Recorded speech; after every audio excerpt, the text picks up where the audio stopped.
Have you ever sat in a work meeting where big decisions are being made, ideas are being discussed, or opportunities are presenting themselves? And you're dying to share, you're dying to say, I'll take that opportunity, here's my idea, but you don't. Have you ever had a burning question and you don't ask it? Instead, you're sitting there thinking, oh, maybe I'm already supposed to know, and you don't want to look silly. You leave the meeting kicking yourself and wondering why you were unable to speak. What's stopping me? The simple answer is fear.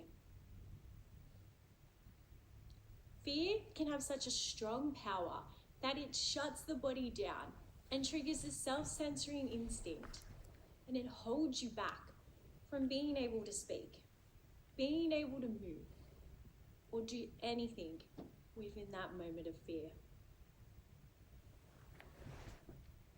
You aren't alone in this feeling. I want to tell you a story about a man who was once giving a speech at a vegetarian community in London. The man was one line in when he began to choke on his words and had to abandon his speech and ask someone else to finish it. The same man went on to become a lawyer. At his very first case, he panicked before the judge and couldn't think of any questions to ask in the courtroom. This same man experienced common panic attacks over public speaking. This man was Gandhi, one of the most inspirational speakers of the 20th century. You see, as human beings, our nervous system is hardwired for comfort, whereas the essence of what makes us truly who we are is wired for growth. Although we know that to become who we truly are, we have to step into growth. Our go-to tactic with anything uncomfortable is avoid and postpone, avoid and postpone. We make it our mission to set ourselves up in a life where we never have to be put into an uncomfortable position. As much as we don't want to admit it, we have all taken the easy road at some point in time. But stepping out of that comfort zone and moving into the new territory of discomfort is where we see ourselves grow into truly who we can be. We find our creativity, our innovation, and our confidence, best of all, begins to build. You see, what makes you comfortable can actually ruin you and stop you from getting to where you really want to be. And I'm not telling you to go skydiving tomorrow or start a brand new business tonight. But you do need to start making very small movements into your discomfort today. So, my advice to you is start small, but start. Start by doing something small that makes you uncomfortable every single day. Now, I'll use myself as an example. For me, this is waking up first thing in the morning and going for a run outside when it's freezing cold or it's pouring rain. And I can tell you, I'd much rather be staying in my bed, cozy underneath the blankets. For me, this is also going for an ocean dip when it's not the warmest day. These two things have helped me step out of my comfort zone. You could do either of these, or it could be anything. From starting a conversation with a stranger, grabbing a coffee with someone you don't really know very well, jumping in a freezing cold shower first thing in the morning, or waking up 10 minutes earlier before your usual wake up time. It can be anything that you wouldn't normally do or have never even done before. Something that causes you to challenge your mind and the feeling of slight pain whilst you sit in that discomfort. Once you start to get into the flow of doing a small uncomfortable thing every day, that's when you can set yourself a few bigger discomfort leaps throughout the year. For me, this is right now, doing my first conference talk. And later in the year, I'm going to go skydiving. But for you, this can be absolutely anything that fills you with excitement. Why is it that people who are so self-motivated often self-sabotage? I like to think there's 3 reasons for this. Number 1, self-doubt. Number 2, feelings of unworthiness. And number 3, the belief that you just aren't good enough.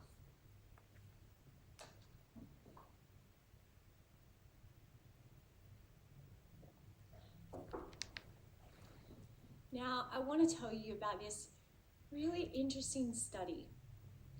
My favorite inspirational talker and podcaster of all time, Jay Shetty, he did a study around negative self-talk. So it's really interesting. He brings in a group of girls and he gets them to write down the negative things that they say to themselves. Meanwhile, behind the scenes, he's bringing in their younger sisters. So after the girls have written down the negative things that they say to themselves, which is some pretty horrible things like, I am not pretty, I am fat, I am just not good enough. He surprises them by bringing out their younger sister. And he says to them, would you please read out what you wrote down to your sister as if it was about her? All the sisters say no, in disbelief, and refuse with the reasoning that it's not nice to say that to someone. These are horrible words.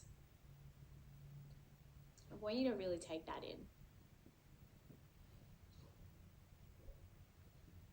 If we would never say those things to someone we loved, then why on earth is it okay to say it to ourselves? From today, I want you to become the star in your own movie, because essentially, we are the star of our life, and if we don't believe in ourselves, then why on earth would anyone else? It's harsh, it's brutal, but that's the reality. No one will believe in you unless you do. Now, there's some action items that you can take away with you today to start increasing your self-belief. So the first one is that I want you to find one thing that you set out to do every day and you do it, no matter what. So for example, this could just be, I'm going to wake up at 5 a.m. tomorrow,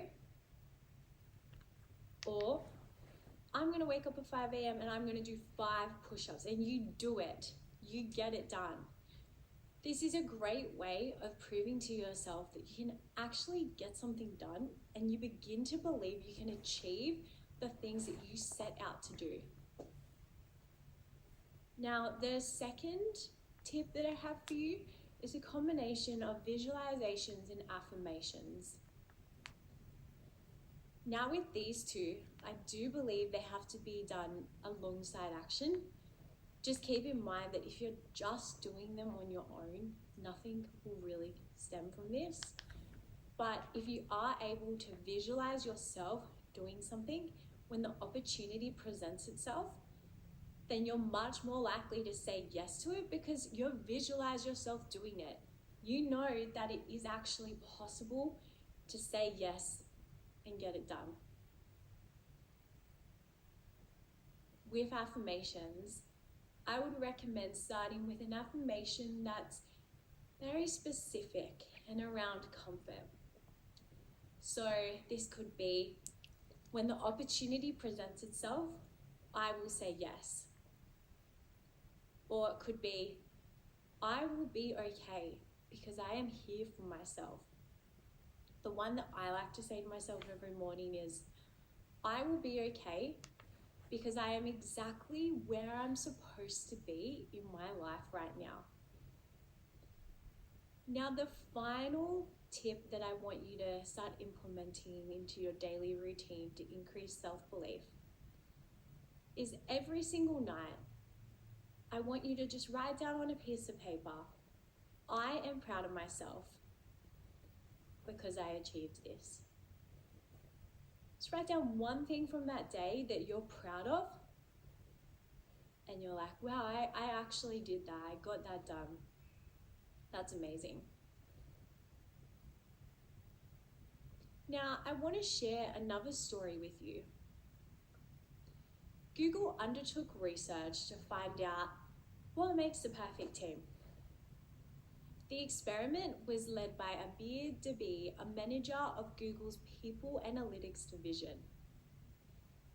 They spent years analyzing more than 180 teams across the company.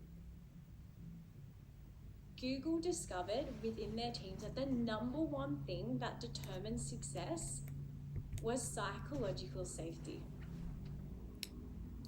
So what is psychological safety? Well, my favorite definition is a sense of confidence that the team will not embarrass, reject, or punish someone for speaking up. Now, I want to break down the concept of psychological safety by looking at Dr. Timothy R. Clark's 4 stages of the psychological safety model. The first stage is inclusion safety. Humans long to feel accepted before they need to be heard. Inclusion safety allows us to gain membership within a social unit and interact with its members without fear of rejection, embarrassment, or punishment. This ultimately boosts confidence, resilience, and independence. When we create inclusion safety for others, regardless of our differences, we acknowledge our common humanity and reject those false theories of leadership and superiority. Now, the second stage is learner safety. Humans need to ask questions, give and receive feedback, and make mistakes, all whilst feeling safe. We all have insecurities. As we said at the start, who has ever hesitated to raise their hand, ask a question in a group setting due to a fear of feeling dumb? When we sense learner safety, we're more willing to be vulnerable, take a risk, and develop resilience, all within the learning process. Now, the third stage is contributor safety. Humans need to feel safe to participate as team members. When this is present, we feel safe to contribute our full potential. The more we contribute, the more confidence and competence we develop. Creating contributor safety for others also empowers guidance and encouragement in exchange for effort and results.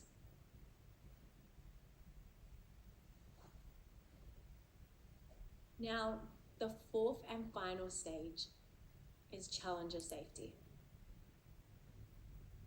This is the support and confidence we need to ask questions such as, why do we do it this way? What if we tried this? Or may I suggest a better way?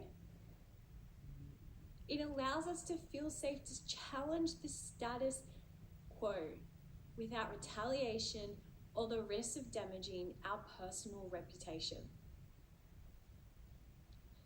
We thrive in environments that respect us and allow us to feel included, feel safe to learn, feel safe to contribute, and feel safe to challenge the status quo. If we don't do these things, fear will eventually shut the body down. We're not happy and we're not reaching our potential. But when the environment nurtures psychological safety, there's an explosion of confidence, engagement, and performance. Unfortunately for us, our brains are designed to process a provocation by a leader, boss, or competitive worker as a life or death threat. That's pretty crazy, isn't it? This is why creating a team with trust, curiosity, and confidence allows us to stem from this reaction and become more open-minded and persistent. I want you to start by building up your relationships with team members. The next time you start your team meeting, take a moment to share something that will build up that relationship. Share a risk, a good thing from the morning or a good thing from the weekend you just had. Take a moment to connect with your fellow team members. Now, let's take it back a notch. And why are we here again? We are here because we want to create high-performing agile teams. Well, agility is the response to a complicated situation where unknowns override the knowns. A high-performing agile team is one where all members are able to have their say. There are multiple decision makers. Team members have a low resistance to change, are open to innovation, and a love of learning. If each team member practices building confidence through leaving their comfort zone, eliminating self-doubt, through creating self-belief, and is in a psychological safe team, you will be fully equipped to take on the feeling of fear and sit in the feeling of discomfort in your day-to-day life. You will be able to walk into a room full of chaos and retain your center and think straight. You will be able to share all your ideas and take on any opportunity without the fear of rejection holding you back. Having an agile team where all members are contributing, turning up to work as their best selves, and having the mental agility to retain their center when change or innovation is happening, we'll see an increase in team performance. At the end of the day, no one is going to change if they don't want to. You can't force the whole team to take these steps on board, but at the very least, you can inspire, and by inspiring them, they may want to change.